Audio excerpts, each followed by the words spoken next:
qua siete voi due? Sono proprio stufo di vedere le vostre facce. E soprattutto la sua. Lo devo picchiare? No, per il momento no, però si tenga pronto che con questo qui non si sa mai. Ad ogni modo, dato che sono veramente stufo di vedervi, la prossima prova sarà talmente difficile che se la supererete forse, e sottolineo il forse, inizierò ad avere un po' di considerazione. Senta, ma per quel corso di War proprio non si può fare niente, perché il direttore mi ammazza, mi licenzia. Marchese, proceda. Dunque, nella prossima prova avrete a disposizione 24 ore per pescare nello stesso spot, con la stessa tecnica, 10 tipi di pesci diversi.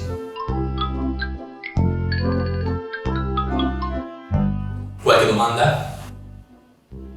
Sì. Quest'uomo sta tentando di metterci un mese dietro, ma sai una cosa? Che cavolo, io ho una soluzione. Ti ricordi quel posto che andavamo a pescare sull'isola di Cherso, che era pieno di pescetti? Sì. Andiamo là, dai, lo freghiamo. Croazia!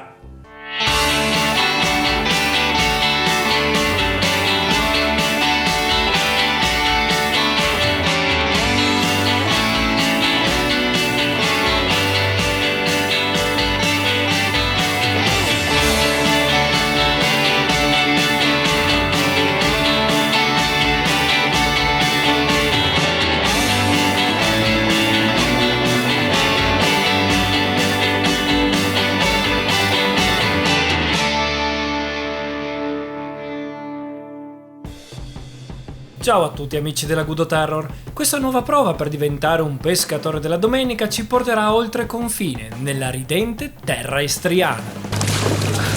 Sicilia, cosa stai facendo? Guardami, cosa stai facendo? Stai panolando? La Croazia è una meta che noi Gudi conosciamo molto bene ed è stata teatro di una nostra vecchia avventura che potete trovare sul nostro canale YouTube. Io personalmente adoro la Croazia ed in particolar modo l'Istria e le sue isole. Cosa fai? Sei staccata? No, Ce l'hai? Ce l'hai? No, smolata. No! Ha fatto un salto? Che roba? È una terra davvero molto particolare, dove la modernità e lo stress della nostra quotidianità spariscono e si possono passare spensierati weekend tra amici a mangiare e bere in allegria e allo stesso tempo poter ammirare paesaggi unici nel loro genere, dove il tempo e lo spazio sembrano essersi fermati a molti anni fa.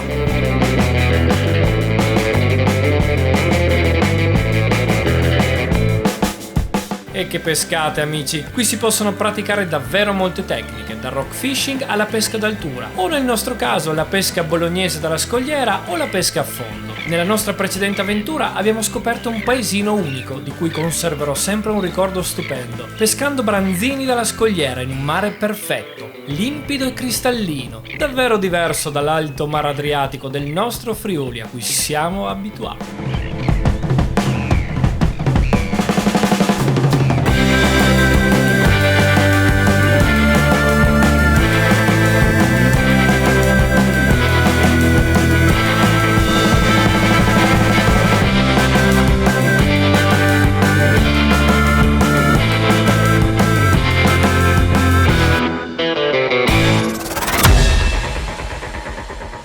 Siamo di nuovo in viaggio per una nuova avventura di pesca.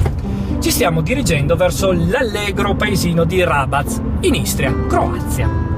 Per farlo dovremo passare due confini, quello italiano-sloveno e quello sloveno-croato.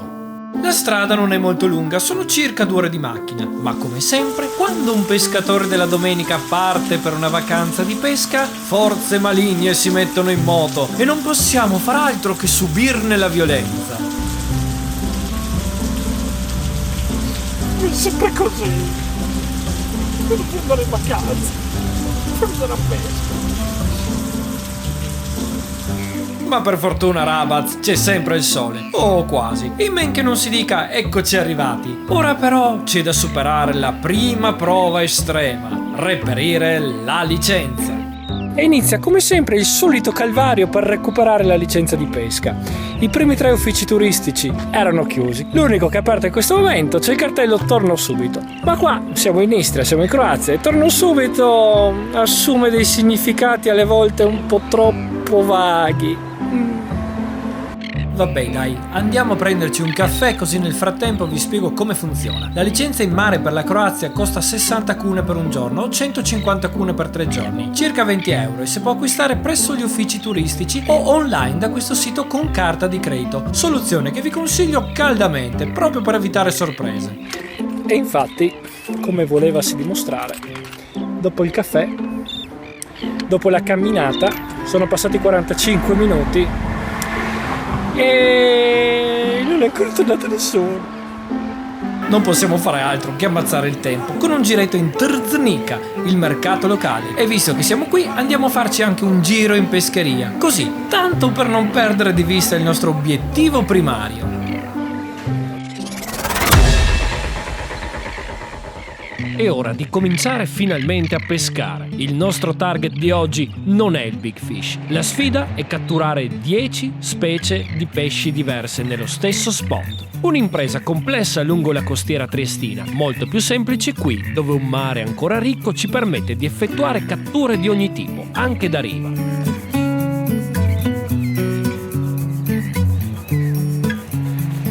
Questo pesce, detto anche donzella, è un pesce bellissimo. Pescando sul fondo con il verme è molto probabile che una delle prime prede che cattureremo sarà questa. Pesce veramente duttile e se vogliamo tentare identici, ma non in questo spot, diventa l'esca migliore. Archiviata la donzella suicida, continuiamo a pescare, ma senza risultati. Continuo a pescare sia con la bolognese e il pane francese a circa 1 metro di profondità, dai, e contemporaneamente pesco a fondo con il coreano e arrivano nell'ordine. Un divertente combattivo recupero con un voracissimo pesce sasso, specie autoctona molto frequente ma di scarso interesse sportivo o culinario. Aumentando il fondo della bolognese usando il coreano, arriva immediatamente un'altra donzella. Infine, sulla canna a fondo arriva, un'altra donzella. Però questa è davvero incredibile. Guardate che livrea, che colori stupendi. Sembra uscita dalla tavolozza di un pittore hippie degli anni 70. Madre Natura, quando si mette, crea dei veri capolavori. Decido di spostarmi di un centinaio di metri risalendo verso il porto. Ricordiamo tra l'altro che dal 15 maggio al 15 settembre la pesca da porti e spiagge è vietata. Qui troveremo maggiore profondità e speriamo anche maggiori risultati. 10 catture di specie diversa sono tante e per il momento abbiamo preso una specie sola. Mi sa che sta prova non sarà così facile come pensavamo. Attenzione, attenzione, fish on! Partenza da missile e attenzione signori, la donzella per la coda! Non ci posso credere. Non ci posso credere. No. Sì. Capisci? L'ho presa per il buco del culo, guarda.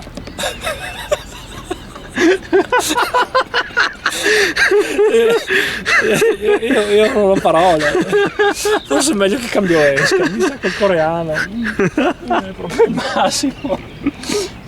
Ok, è arrivato il momento di cambiare strategia, non solo zona. Decido di abbandonare il coreano e sposare la causa di pastura e pan francese con la bolognese. Dopotutto qui, se hai fortuna, c'è la possibilità di far entrare in frenesia banchi famelici di occhiate assassine e in mezzo di solito ci sono anche sugarelli e boghe e potrebbero rappresentare un simpatico diversivo e portarci notevolmente avanti con la nostra prova di oggi.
Niente, le taglie non vogliono salire. Guardate con che razza di amo, con un amo del numero 2 ho preso questo piccolo sciarrano. Ma come cavolo hai fatto a mangiare? Ma vergognati! Ma va! Lo spot non ci sta regalando grosse soddisfazioni. È infestato da pesce foraggio e da donzelle variopinte.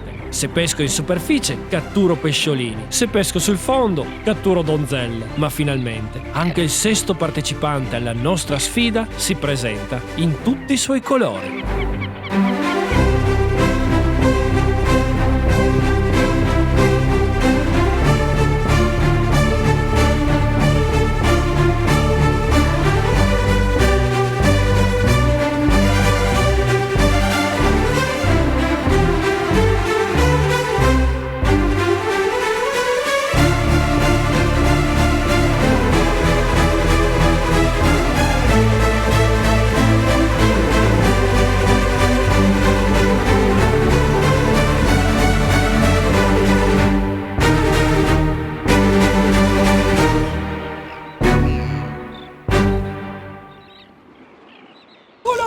Eccolo!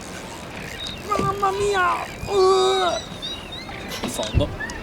In questa sfida ogni cattura è un punto, anche pesci che non considererei mai come possibili prede in una situazione normale. La castagnola è appunto uno di questi. Piccola da vergognarsi, ma è pur sempre la specie numero 7 e la sfida continua e inizia a pensare a questo punto di potercela fare. È meglio ravvivare lo spot lanciando ancora un po' di pastura. Boghe e sugarelli sono ancora latitanti, ma conto su di loro per guadagnare i prossimi punti. È meglio stimolarli un po', va? Oh che bella boba! Le bobe. Beh, insomma, divertenti, divertenti. Questi sì, questi sono divertenti. Per fortuna le boghe non arrivano mai da sole e avere un banco in pastura è sempre una bella occasione di divertimento. Siamo però ancora al numero 8 e anche se il traguardo è lì davanti a noi, la stanchezza e la fame iniziano a farsi sentire e ormai ho perso di vista le mie accompagnatrici. Ma la cosa peggiore è che se ne sono andate con la mia carta di credito.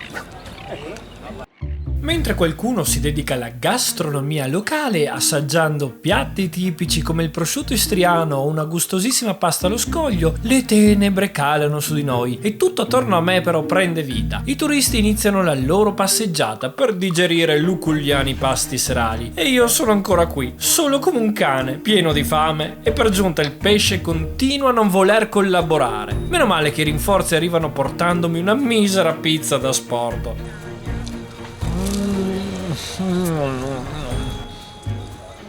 Ci vorrebbe anche una bella birra, però adesso non pretendiamo troppo. In fondo al mare. L'occhiata! Ho preso l'occhiata! Diamo un'occhiata all'occhiata? Diamo un'occhiata all'occhiata! Guarda Giulia! Sono le sorelle di quelle in cielo. E viva il mare! E viva il mare! Son marinai! E viva l'amore! E viva il mare! Son marinai! E viva l'amore! E viva il mare! Son marinai! E viva l'amore! E viva il mare! Son marinai! E viva il salvore! È bello pescare qui in Croazia perché c'è veramente varietà di pesce. Ma anche questo piccolino, insomma, lo rilasciamo davvero immediatamente. Guardate che caruccio. È ormai notte e la 10ª specie non si vuole palesare. E proprio quando tutto sembrava perduto, eccolo. Dopo una serie innumerevole di ultimi lanci promessa alle mie dirette superiori, questa ultima cattura pone la parola fine a questa nostra complessa sfida. Un solo! Un sugarello! Ora però è arrivato il momento di festeggiare. Chiudiamo la nostra attrezzatura e andiamo a immergerci nella movida istriana, perché domani ci sarà un'ultima prova da affrontare, anche se questa volta meno aglieutica e decisamente più godereccia. Pensavo che questa prova sarebbe stata più facile, ma 10 specie diverse da riva, nello stesso spot e con la stessa attrezzatura, si è rivelato più complesso del previsto. Sono convinto però che la scelta di pescare con la bolognese si sia rivelata vincente. Dubito avrei raggiunto lo stesso risultato con altre tecniche, ma se qualcuno volesse lanciarmi la sfida, sono pronto a raccoglierla. E ok, certo, abbiamo preso solo pesciolini, ma la pesca in Croazia da riva può riservare piacevoli sorprese e ci sono tecniche che permettono di prendere pesci decisamente più importanti. Aspettate quindi la seconda parte di questa puntata, in cui torneremo assieme agli amici della Eccolo Fishing Team, dei pazzi furiosi con i quali è in piedi una sorta di gemellaggio, e tenteremo catture ben più ricercate e agognate. È venuto il momento di salutare il paesino di Rabac, il suo mare, i suoi colori, la sua passeggiata, ma ci rimangono ancora un paio di orette prima di cena e le nostre instancabili e sante accompagnatrici decidono per un ultimo giretto turistico alla città di Labin, o Albona in italiano. A parte questo, la prova è stata superata, le nostre 10 catture diverse in 24 ore le abbiamo fatte e quindi è arrivato il momento di sfondarci con le delizie locali. C'è chi parte violento con un sauté di cozze all'istriano, buone da leccarsi le dita, per poi dedicarsi agli scampi. Non ci sono parole per definire la bontà di questo piatto. Amici, dovete venire qui e assaggiarlo. Io invece decido per una tartare da applausi a scena aperta, perfetta, con caldi crostini imburrati. E poi la mia passione: caldi, teneri, succosi e maialosi cevapcici, accompagnati da una sana cipolla e la tipica salsa locale ai peperoni.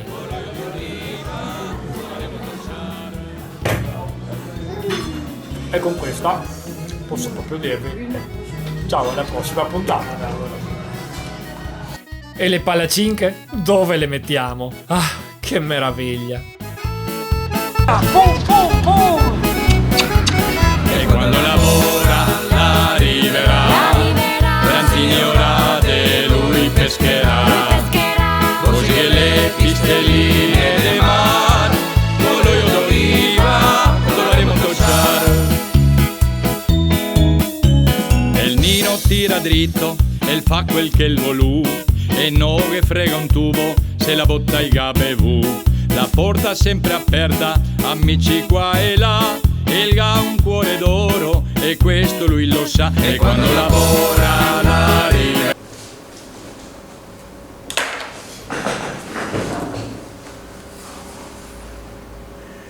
Ma dammi pure, cioè vai fanculo, cioè dammi è buono. Sì, no, perché se no è massa finta. Sì, se non se così funziona così. Cioè goditela perché non succederà mai più. Dai.